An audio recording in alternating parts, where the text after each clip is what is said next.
മോശപ്പെട്ടവരായിരിക്കുമെന്ന് മുത്തുനബി പറഞ്ഞത് ഇവരെ പറ്റിയല്ലെങ്കിൽ പിന്നെ ആരെ പറ്റിയാണ്? നമ്മൾ മനസ്സിലാക്കണം. അല്ലാഹുവിന്റെ റസൂലിനെ മുടിയെ താഴ്ത്തുകയും ഫഖ്റുദ്ദീൻ റാസി സൂറത്തുൽ ലം യകുനിന്റെ തഫ്സീറിൽ കൊടുത്തതായി കാണാം. നബിയേ, അവിടുത്തെ ഒരു മുടിയെ ഒരാൾ താഴ്ത്തിയത് ഫഖദ് കഫറ, അവൻ ഇസ്ലാമിന് പുറത്താണ്. ആർക്കുണ്ട് പേടി? ആ മുടി എന്തിനു നിഷേധിക്കണം? ഉസ്താദ് എത്തിരി മോശക്കാരായിക്കോട്ടെ നിന്റെ നാവിൽ, നിന്റെ കാഴ്ചപ്പാട്, പക്ഷേ മുത്തുനബിയെ തരം താഴ്ത്തരുത്. മുത്തുനബി മുടി വാങ്ങിക്കുന്ന ടൈമിൽ അബൂ തൽഹ തങ്ങളോട് പറഞ്ഞു, എന്റെ വലത്ത് മുടി എടുത്തിട്ട് യഖ്സിമുഹു ബൈനന്നാസ്, ഇടത്തെ മുടി എടുത്തിട്ട് അബൂ തൽഹന്റെ കയ്യിൽ കൊടുത്തു. അത് ഉമ്മു സലീം ബീവിയുടെ കയ്യിൽ കൊടുത്തു. അവിടുത്തെ ഭാര്യയാണ്. ഉമ്മു സലീം സ്ത്രീകൾക്ക് ഭാഗിച്ചു കൊടുത്തു. എന്തിനാണ് അങ്ങനെ കൊടുത്തത്? യഖ്സിമുഹു ബൈനന്നാസ്, ആളുകൾക്കൊക്കെ നിങ്ങളത് ഭാഗിച്ചു കൊടുക്കണം എന്ന് പറഞ്ഞു.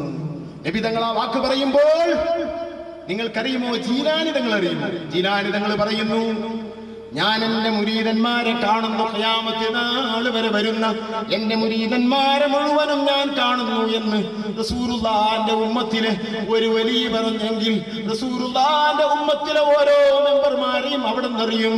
ആ മെമ്പർമാരിൽ പണ്ഡിതന്മാരാര് അത് നബിതങ്ങൾ അറിയും. ആ പണ്ഡിതന്മാരിൽ ആരൊക്കെയാണ് തഖ്വയുള്ളതെന്ന് നബിതങ്ങൾക്കറിയും. ആരൊക്കെയുടെ കയ്യിലേക്ക് മുടിയെത്തിക്കണമെന്നും നബിതങ്ങൾക്കറിയും. ആ നബിയെ താഴ്ത്തലാണ് നീ ചെയ്യുന്നത്, ഉസ്താദിനെ താഴ്ത്തുന്നതെന്ന് നീ മനസ്സിലാക്കണം. ഈമാനില്ലാത്തത് കൊണ്ട് തലേക്കെട്ട് കെട്ടിയതുകൊണ്ടായില്ല.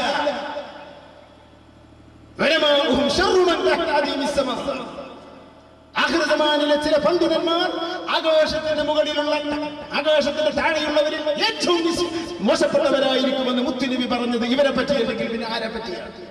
നമ്മൾ മനസ്സിലാക്കണം. അല്ലാഹുവിന്റെ റസൂലിനെ മുടിയെ താഴ്ത്തുകയും ഫഖ്റുദ്ദീൻ റാസി സൂറത്തുൽ ലം യകുനിന്റെ തഫ്സീറിൽ കൊടുത്തതായി കാണാം. നബിയേ, അവിടുത്തെ ഒരു മുടിയെ ഒരാൾ താഴ്ത്തിയത് ഫഖദ് കഫറ, അവൻ ഇസ്ലാമിന് പുറത്താണ്. ആർക്കുണ്ട് പേടി?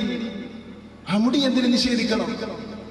ഉസ്താദ് എത്തിരി മോശക്കാരായിക്കോട്ടെ നിന്റെ നാവിൽ, നിന്റെ കാഴ്ചപ്പാട്, പക്ഷേ മുത്തുനബിയെ തരം താഴ്ത്തരുത്. മുത്തുനബി മുടി വാങ്ങിക്കുന്ന ടൈമിൽ അബൂ തൽഹ തങ്ങളോട് പറഞ്ഞു, എന്റെ വലത്ത് മുടി എടുത്തിട്ട് യഖ്സിമുഹു ബൈനന്നാസ്, ഇടത്തെ മുടി എടുത്തിട്ട് അബൂ തൽഹന്റെ കയ്യിൽ കൊടുത്തു. അത് ഉമ്മു സലീം ബീവിയുടെ കയ്യിൽ കൊടുത്തു. അവിടുത്തെ ഭാര്യയാണ്. ഉമ്മു സലീം സ്ത്രീകൾക്ക് ഭാഗിച്ചു കൊടുത്തു. എന്തിനാണ് അങ്ങനെ കൊടുത്തത്? യഖ്സിമുഹു ബൈനന്നാസ്, ആളുകൾക്കൊക്കെ നിങ്ങളത് ഭാഗിച്ചു കൊടുക്കണം എന്ന് പറഞ്ഞു. നബി തങ്ങൾ ആ വാക്ക് പറയുമ്പോൾ നിങ്ങൾക്കറിയുമോ? ജീലാനി തങ്ങൾ അറിയുമോ? ജീലാനി തങ്ങൾ പറയുന്നു, ഞാൻ എന്റെ മുരീദന്മാരെ കാണുന്നു, ഖിയാമത്ത് നാൾ വരെ വരുന്ന എന്റെ മുരീദന്മാരെ മുഴുവനും ഞാൻ കാണുന്നു എന്ന് റസൂലുള്ളാഹിന്റെ ഉമ്മത്തിലെ ഒരു വലിയ പറഞ്ഞെങ്കിൽ റസൂലുള്ളാഹിന്റെ ഉമ്മത്തിലെ ഓരോ മെമ്പർമാരെയും അവിടെ നിന്നറിയും. ആ മെമ്പർമാരിൽ പണ്ഡിതന്മാരാര് അത് നബിതങ്ങൾ അറിയും. ആ പണ്ഡിതന്മാരിൽ ആരൊക്കെയാണ് തഖ്വയുള്ളതെന്ന് നബിതങ്ങൾക്കറിയും. ആരൊക്കെയുടെ കയ്യിലേക്ക് മുടിയെത്തിക്കണമെന്നും നബിതങ്ങൾക്കറിയും. ആ നബിയെ താഴ്ത്തലാണ് നീ ചെയ്യുന്നത്, ഉസ്താദിനെ താഴ്ത്തുന്നതെന്ന് നീ മനസ്സിലാക്കണം. ഉസ്താദിന്റെ ആളായത് കൊണ്ടല്ലേ ഈ പറയുന്നത്. എന്തിനാണ് ഇങ്ങനെയൊക്കെ ചെയ്യുന്നത് നമ്മൾ മനസ്സിലാക്കണം. റസൂലുള്ളാഹിന്റെ മുടിയെ സംബന്ധിച്ച് ഇത്രയും താഴ്ത്തി പറയേണ്ട ആവശ്യമെന്ത്? ഈമാൻ തൊട്ട് തീണ്ടിയിട്ടുണ്ടോ ഇവർക്ക്? രാഷ്ട്രീയ ഭ്രാന്തി ഹൃദയത്തിൽ കടന്നതുകൊണ്ട് മുത്തുനബിയെ താഴ്ത്തുകയോ? വളരെ ശ്രദ്ധിക്കണം സഹോദരൻ.